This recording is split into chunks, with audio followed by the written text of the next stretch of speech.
Thank you so much for joining us on the program. Now, about 60 members of the House of Representatives are currently seeking an amendment to the 1999 Constitution to transition from the current presidential system to the parliamentary system of government.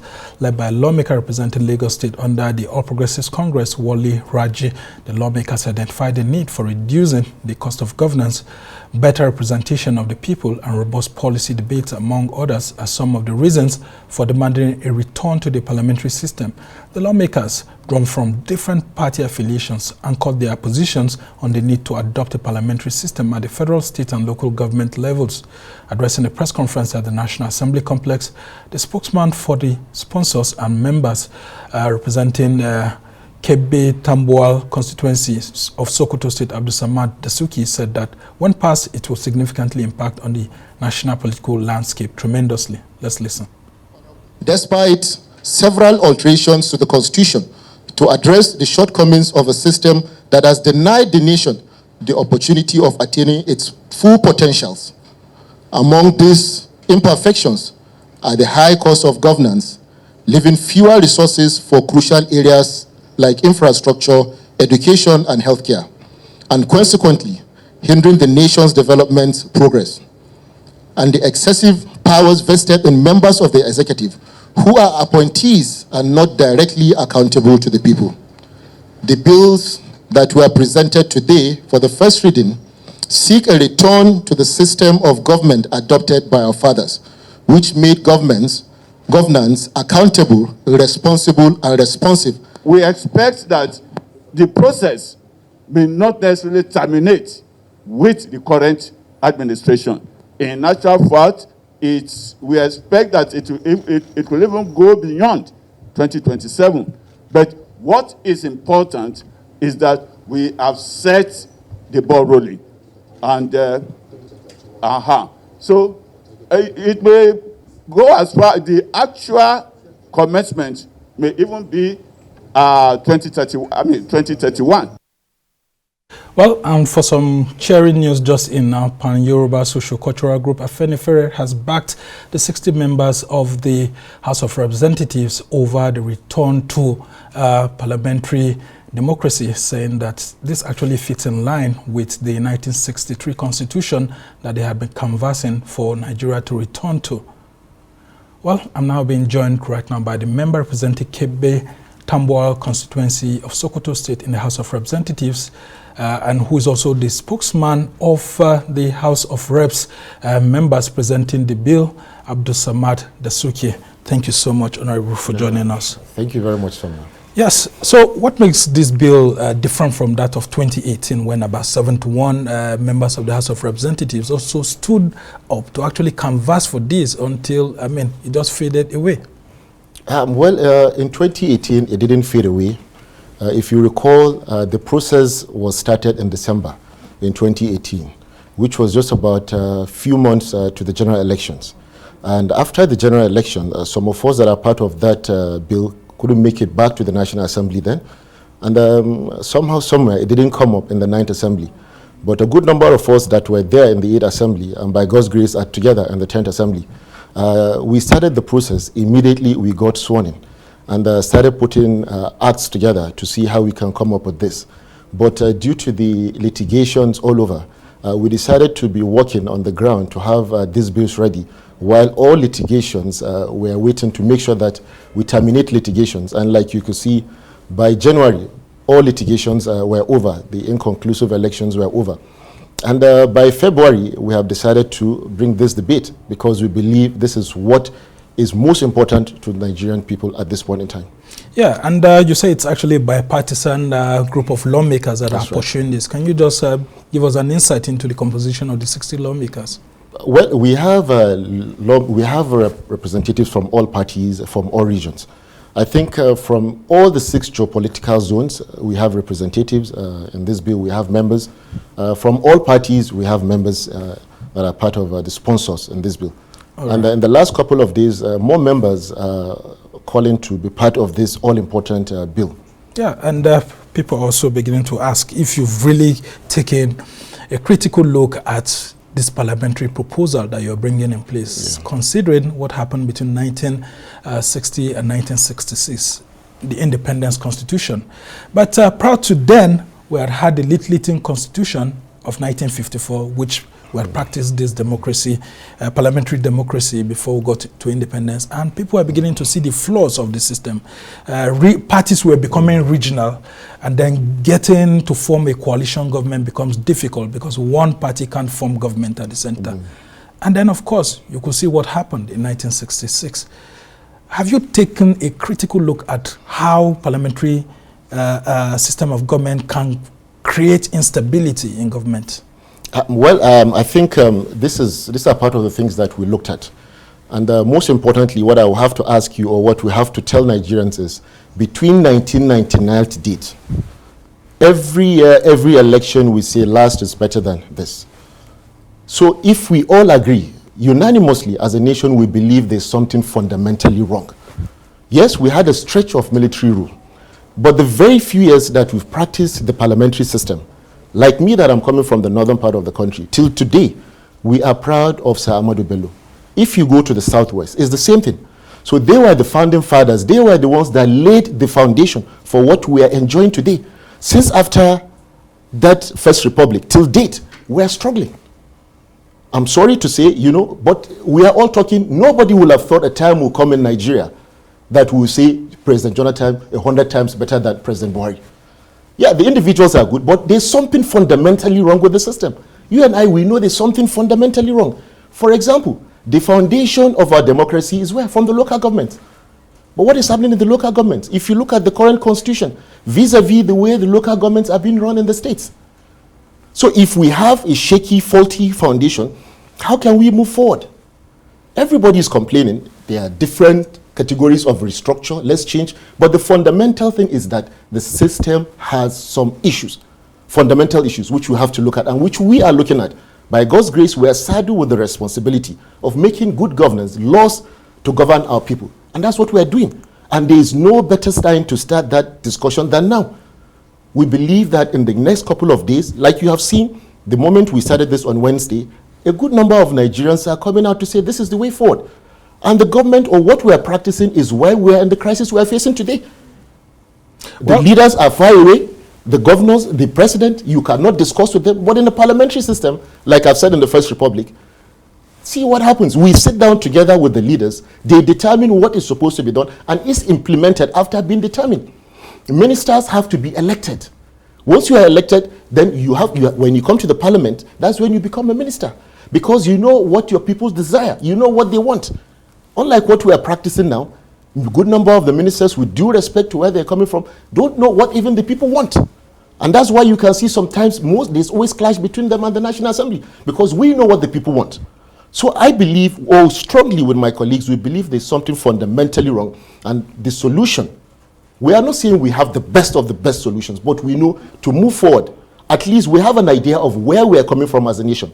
For us to know where we are coming from, then where are we heading to? In the last 25 years, we keep asking that question. And so for us, we believe this is one of the solutions. We have an idea of where we are heading to because we know where we are coming from. But before now, we just keep lamenting, no solutions. But we believe that if we are able to practice this, have the governance in the parliamentary system, where there's check and balance, where we determine what to be done and is being executed and is being checkmated by the colleagues there, it will definitely be different, and it will take us to where our founding fathers have always wanted to see us go. Yeah, and the fears actually are that you will create a weaker center if you run a parliamentary system of government. And you and I know how Nigerians are very difficult to obey laws at times and all of that. So the founders of the 1979 Constitution, which the 1999 Constitution is an offshoot of, actually thought it wise then that we should have someone who looked like an autocratic president to be able to bind the country together. Though some people are saying that it looked more military than democratic.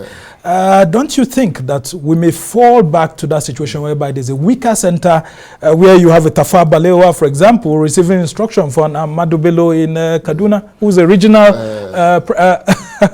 premier? Somna, what you are saying, we are back to, it was a military constitution even then. The influence was by the military. So what we are saying, the whole idea of this debate is we want to have a people's constitution. We want to have the buy-in of Nigerians. We want this debate.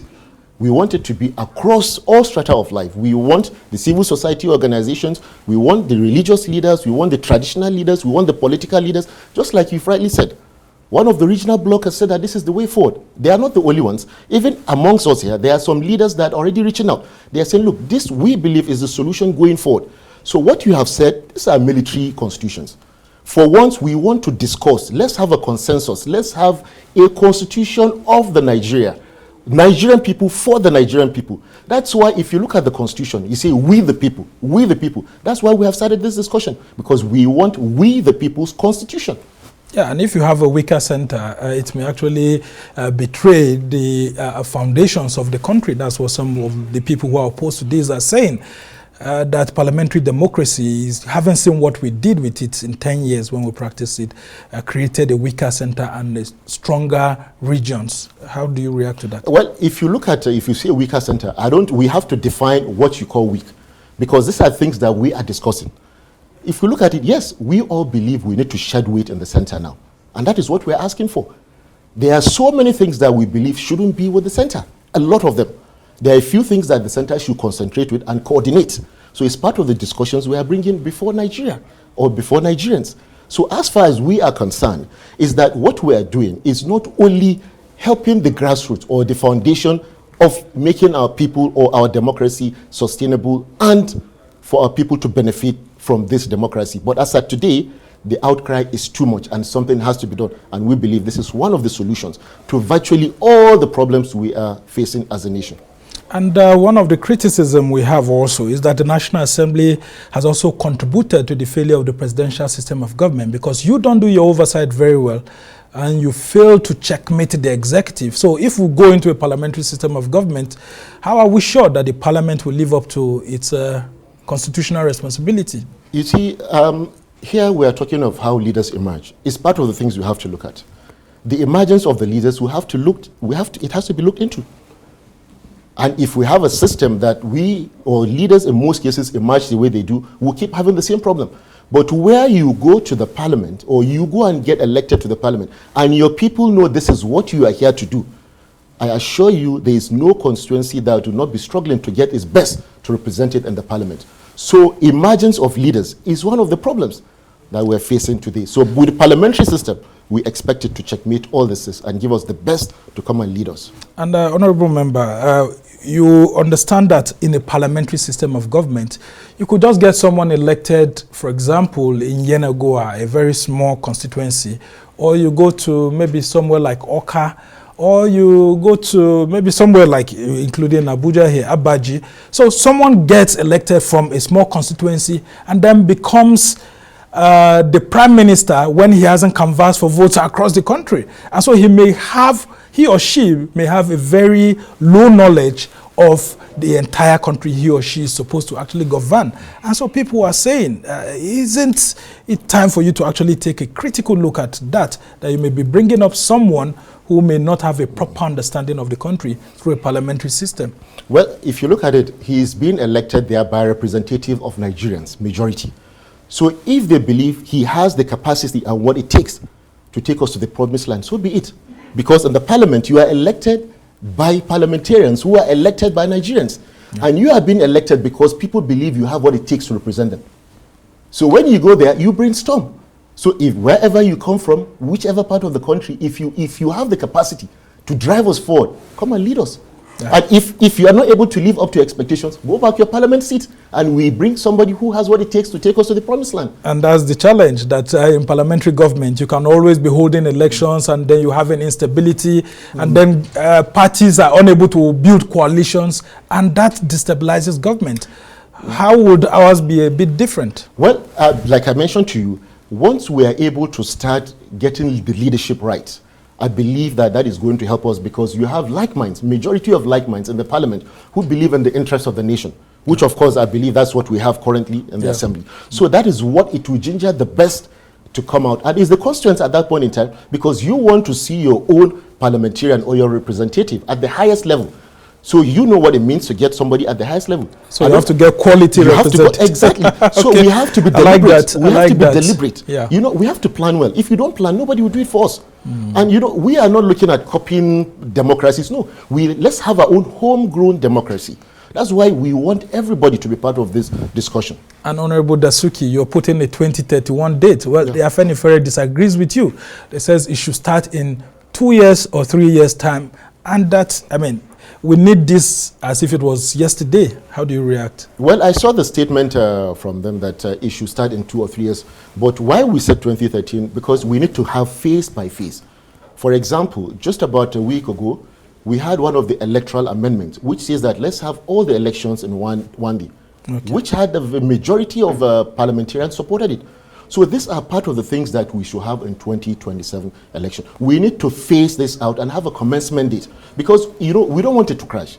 We want to agree and have a general consensus amongst we Nigerians.